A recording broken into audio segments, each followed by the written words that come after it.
on tech and women's sports and women's teams. Thanks for joining us today.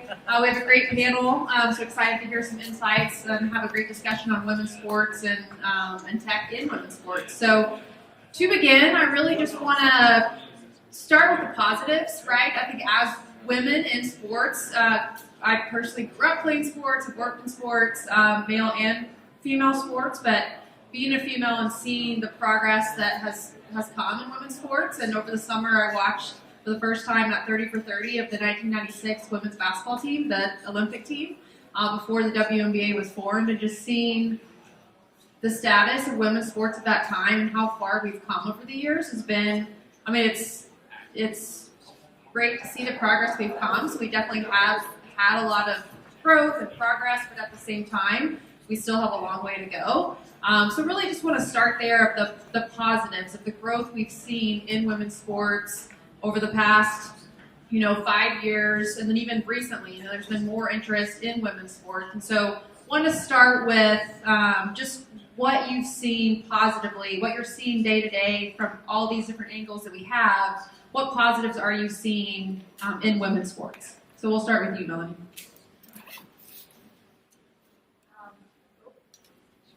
Yeah, I think the soccer world since 4 years now or so, and it's incredible what we're seeing.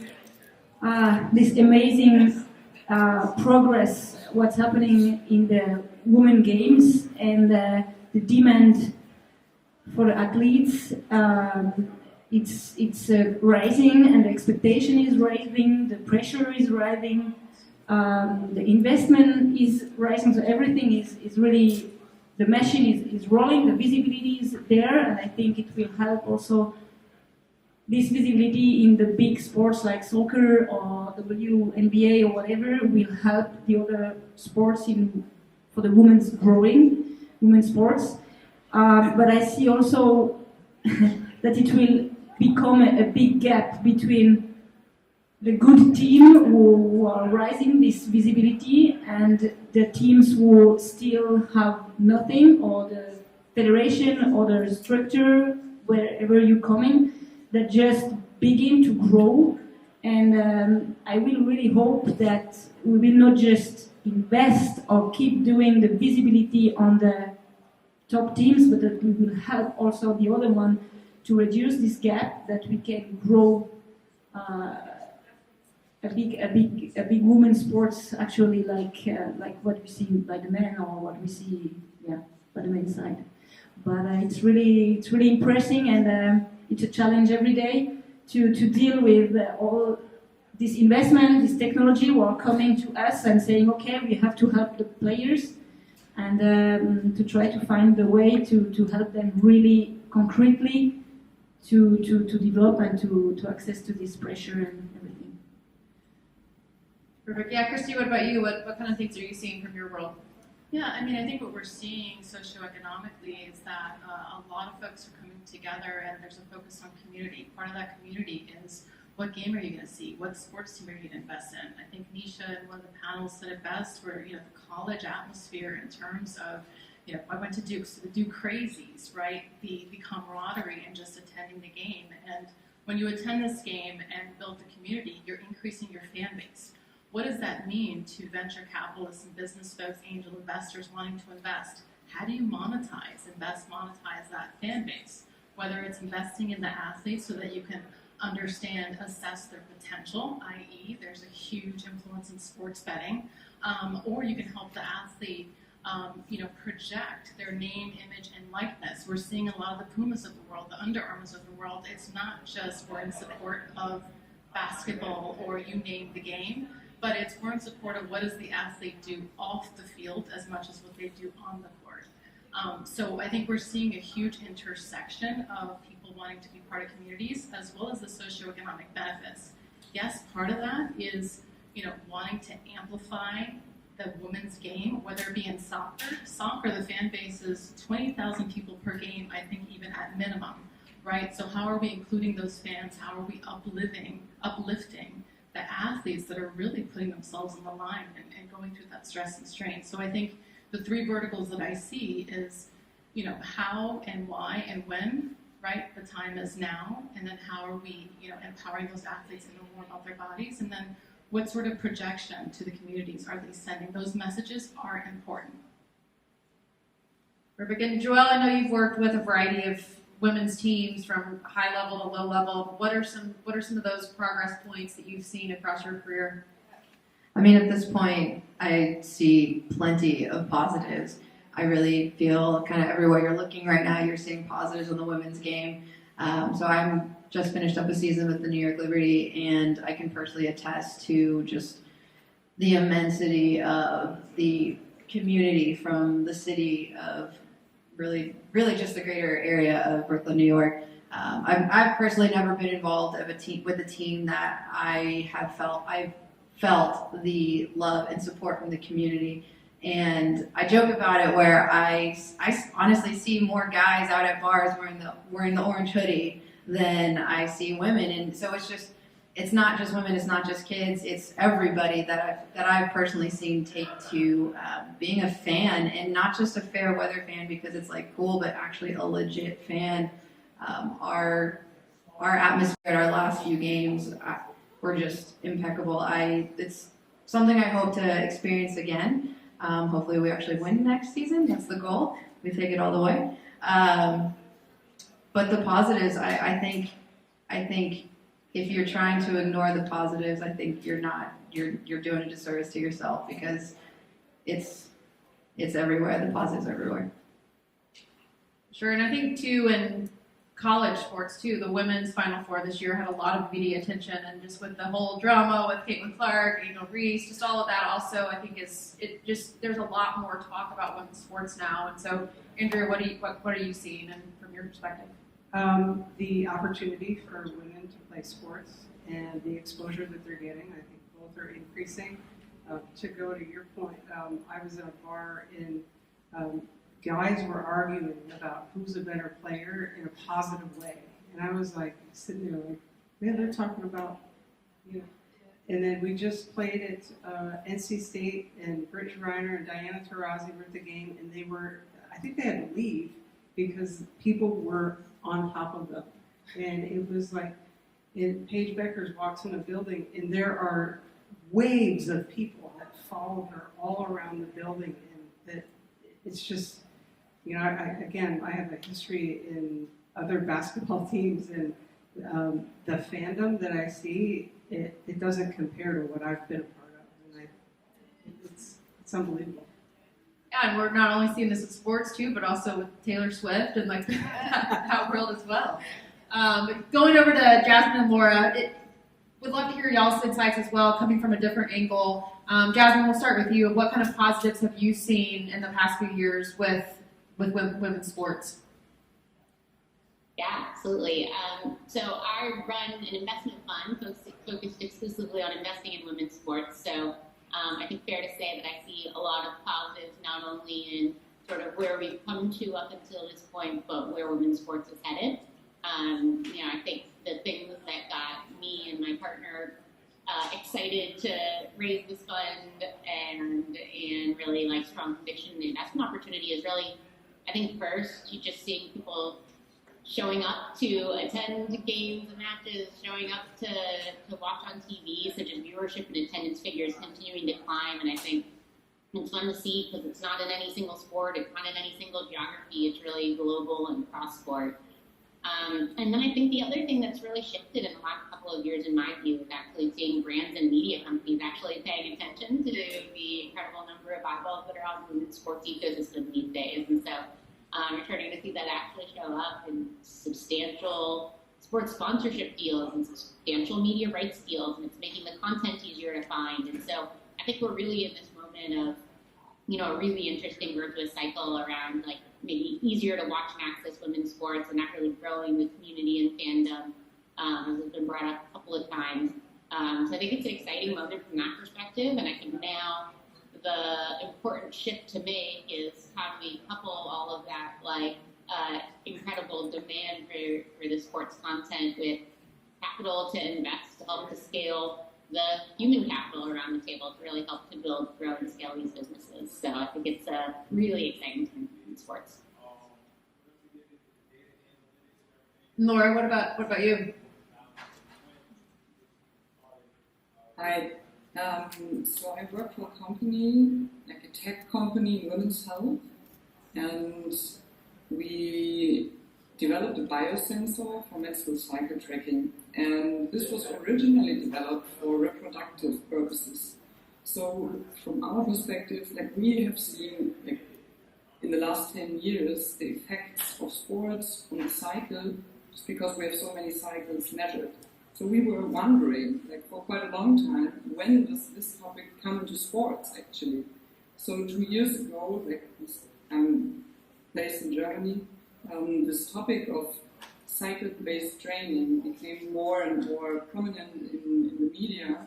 So we thought, okay, I mean this is really, really a huge development that it's not only about taking men's standards to women's sports, but to also acknowledge that women's, or let's say female bodies, are different and need different training in some sense. So that's a development which really acknowledges that women's have a place and are not only following men's sports. So this is something that we really welcome.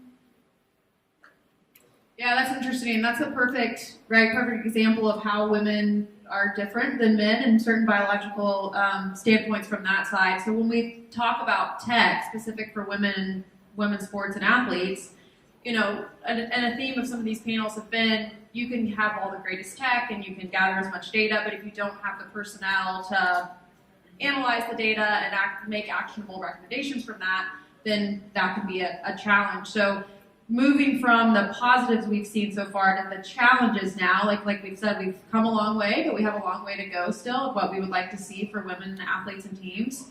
So what are some of those challenges you're seeing? And I want to start with those of you that are working directly with the athlete, of boots on the ground.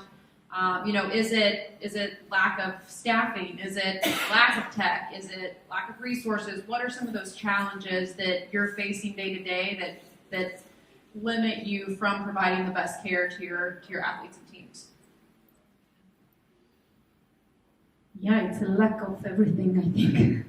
It's depending which organization you are, it's depending which sport you are.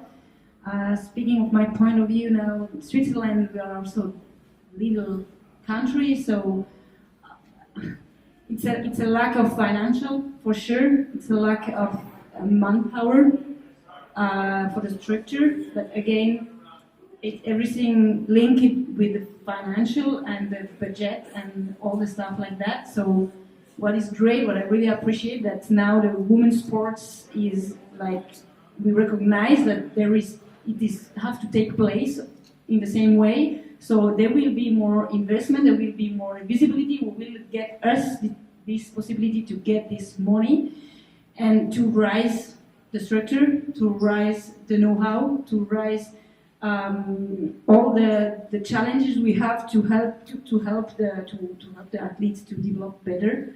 And I think that's why also technology is for me so important. Like what I said before, so with the injury reduction is choose the technology that is the most easier for you according to what you have as people, as personnel to analyze this data, to put it on the court, to make the transfer on the court. And that was for us also choosing the right technology for us, helping us to improve this development of the female athlete. Also, if we don't have so much manpower, also if we don't have all the budget that the other have, but trying to find a solution for us to enhance this. So that's why for me the challenge is everywhere, but that's the big challenge, and that's what I like. What I do is because being creative. We don't have all the stuff, so trying to find a solution with the less you have to optimize the best, and the technology help in this way to sometimes not replace the knowledge or the manpower, but saving time that we can develop according to the woman's side and the woman physiology, it's for me the first step to start with the difference. So I'll echo on that real quick. Definitely agree. Like, what are the negatives? Well, there's so much, right? Because, I recently was talking to you earlier about how I was been asked before, well, are you shocked that there's so much money being invested now or viewerships? And I said, no, because you got to go somewhere if you're starting from the bare minimum. So no, I'm not shocked. But so there's a lot to continue to work on, which, yeah, we all know that. And to echo on what you're saying is, I think what's important now, as there's being more interest and money and everything, is making sure that we're really making meaningful changes and making sure that we're really investing in the things that will help continue the growth and push things forward. Because, the last thing you want to do is throw a bunch of money at something and then it really go nowhere. So just making sure that those changes and investments and that curiosity and that pursuing something is just really meaningful. I can chime in, just alluding to the challenges that just to double click on that, less than 2% of venture capital is actually allocated to multi-hyphenated individuals. So if you couple that with ethnically diverse and female-owned businesses, sub 1%. So just putting out there, a lot is being done, but more needs to be done because those statistics are just favorable, one could argue. From the standpoint of physiology, statistically in NCAA, when we talk about those that can commiserate with understanding female physiology, is from the female perspective directly. A lot of the coaches, less than 50% are female. Nike published an article this past summer that about over 50% of girls post-puberty are actually dropping out of athletics. So this is a problem at the youth. I'm not saying that there isn't a problem in all the other ages as well. At Da Vinci, we're looking at how do we actually flip the script on not just understanding female physiology from how do we communicate about it? A lot of the education in middle school and elementary to females that identify physiologically as such, they're taught how not to conceive too early. Not that there are 4 phases to your cycle, how to work with your body, how to build that confidence and not necessarily be embarrassed, right, or even scared, whether they no longer have a menstrual cycle because they're pushing the limits that their body can handle. There's things called female triad. So what's your diet? How hard are you pushing your body from a strain and lack of recovery? So these are the certain topics that we need to normalize. Maybe it's day 1, day 2, this is how you recover, this is how you endure. There's this mindset across genders, no pain, no gain, because you want to make the team get the scholarship, maybe even turn pro. That mindset persists unless you're guided by family members, coaches, trainers that are helping you understand your body every step of the way. There's so much from a confidence standpoint that you have to deal with, Nisha's panel in particular, being a professional, going to school, understanding whether you want to be an engineer or otherwise. The funnel is small in terms of who turns pro. So let's start normalizing the dialogue, informing, educating, and then teaching folks how to act. What's good pain, what's not good pain. Yeah, thanks for that. And we only have a few minutes left, so I do want to transition a little bit to the business side of sport, because obviously as this is growing, we are getting more media deals and there's more interest in viewership. Obviously that's business opportunity and business growth. So Jasmine, would love to hear your side of business, like from the business side of the trends, market data, and things that way that you're seeing from your world. Yeah. I think some of the trends that I'm watching most closely right now are, I think, first, what's happening on the media rights side of things, and then the second, kind of what's happening on the investment and capital flowing into teams and leagues in the women's sports ecosystem. I think on the media rights side, we're at such an interesting moment right now because the NWSL just announced their major rights deal, I guess last week. We have NCAA rights up for negotiation right now. There's WSL rights, which are starting to move to the market. WNBA rights will be coming to the market here soon-ish.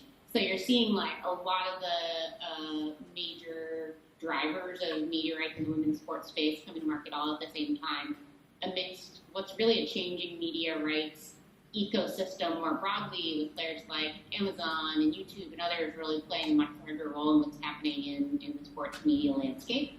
And so I think that's really, like, from a business perspective, a trend to follow is like, what sort of step-ups are we seeing? And then when those deals get done, how are they actually translating to growth and viewership over time? Because I think, you know, a lot of those deals will be tied up with a lot stronger ability for fans to access that content. And is that really going to translate into viewership? And I think really, like, seeing the ways that both leagues and media companies promote, help people discover that the content's available, what they have games on, I think will be sort of markers that will be really important for the ecosystem. And then in terms of capital flowing into this space, I think, I mean, obviously, I sit in the chair of making these kinds of investments. We recently invested in the Boston expansion NWSL team. So, you know, looking at a lot of these opportunities, and it's really fun to see the poly of ownership groups, I'd say, coming into these opportunities. You're seeing both owners across major NBA, NFL, and MLB teams coming into this ecosystem, but also just people who are, like, great business people and really starting to think about building these businesses in really interesting ways. And I think, like, one of the really fun things about women's sports is that there are a lot of things that you can do similar to men's sports, but there's also a lot of things that are going to be really quite different. You're serving a different fan demographic, and you know, the product on the court or on the field is different in that you have female athletes. And so I think there's a lot of sort of experimentation and growth to come on that, which will be fed by, I think, great technologies coming into the ecosystem, yes, but also really great operators who are willing to think about things differently, who are really fans of the content versus, you know, historically where it's like it's been run by, you know, the team of the men's sport that just happens to be attached to it. So I think it's a really exciting time on both of those sides. Yeah, that's interesting. And Laura, from your world, what do you see evolving in the tech space for women specifically over the next 2 to 3 years? I mean, as I mentioned earlier, I mean, I think to everybody who is an expert in female physiology when it comes to training, everybody who is an expert in this knows that the cycle will play a role and that training needs to be adjusted to female physiology. Like, everybody who's an expert in this knows this, and that this will come, that every professional female athlete will adjust the training, the cycle, and use the cycle as, like, monitoring the cycle as a measure for health to prevent, as mentioned earlier, female athlete triad, like relative energy deficit syndromes, to reduce injuries, to enhance performance, to get more out of the training, to better know when you need more nutrition, when you need more regeneration, and all these things. Like, it's clear to everybody who really has knowledge in this that this will come. And coming with this, obviously, we need accurate cycle tracking. And this is something that some big clubs are doing already. Like, Chelsea is doing this, I think, for 3 or 4 years. I'm not completely sure. In Germany, we also have some clubs who are doing this, who are very successful in it. United States women's soccer team also is doing it. And so, coming with this, we need accurate tracking, which means it's not enough to use a calendar method. Because something that we know from what we are doing, because we are measuring a lot of cycles every year, is that it's not true that the standard cycle of 28 days and an ovulation on day 14 is what is occurring in most of the cycles. That's just not true. It's true for more or less 3% of all cycles. So taking a calendar method is just not working. So we need tech to accurately measure the menstrual cycle. And since actually all experts in this specific topic are agreeing on that this trend will come and will grow, we need this accurate tracking. Yeah, thanks for that. And Andrea, I know you've worked with top men's teams, top women's teams. What are the biggest gaps there that you see that you hope to fill in the coming years? Yeah, I'm pretty fortunate to be in the space I am now.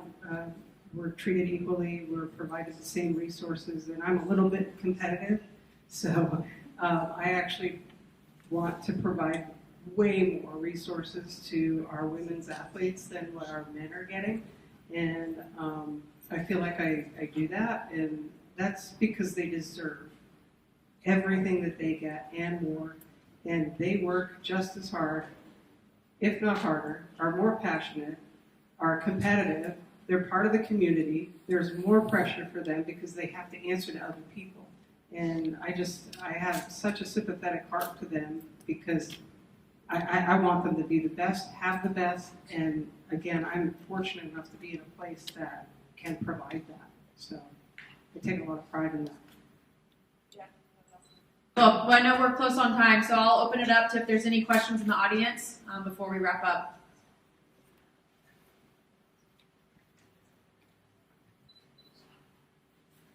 Phil Sutherland, Super Sapiens, and like in 2008, 2009, I owned professional cycling teams for a lot of years, but it was a $150,000 budget for the top women's team in America at the time.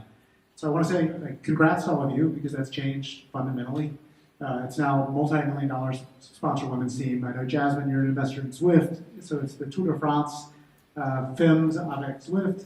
Women are getting a global stage, and you are the best athletes to sponsor and partner with because you like the passion that women embody and what they do, and the inspiration that they provide to young ladies is just truly phenomenal. So I just wanted to just plug for all of you and say, well done, because I know it hasn't been easy. I know you haven't gotten paid, which you should get paid, but the field will be leveled at some point. It's going to take time, but you got to keep pushing, keep fighting, and again using data and just women's bodies are complex. The way your fueling needs, that's my world, right? Change from week to week to week to week. When you can solve for the athlete, you're going to have such a dynamic impact for every single woman in the world, and now it's heroic. So I just want to say, congratulations for persisting so far, but please keep dreaming bigger and raising the platform and raising the bar, and inspiring all the young ladies who need inspiration to know that they can be whatever they want to be when they grow up. So thank you. Thank you. I think that means a lot to a lot of us that are up here that have worked in that. So I appreciate that, and I want to thank our panelists for joining us. And with that, we'll adjourn. So thank y'all.